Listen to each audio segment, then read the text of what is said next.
खासदार विनायक राऊत आपल्या सोबत आहेत, त्यांच्याशी आपण बातचीत करणार आहोत। आज जन आक्रोश आंदोलन इथे पुकारण्यात आलेलं आहे। मंत्र्यांच्या विरोधामध्ये हे आंदोलन असल्याचं पाहायला मिळतं।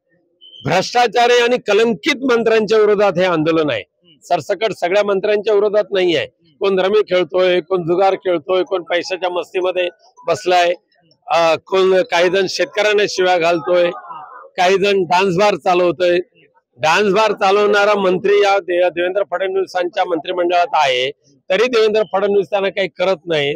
हे असं हतबल झालेलं महाराष्ट्र आपण प्रथमच बघतोय। तुम्ही पहिल्याच राजीनाम्याची मागणी तुम्ही केली होती, मात्र मंत्र्यांची अदला बदल केली, त्यामुळे निश्चितच ही वेळ मारून नेली असं तुम्हाला वाटतं का? पण त्याचा वेळ मारून नव्हे का, देवेंद्र फडणवीस सत्तेसाठी हतबल झालेले आहेत।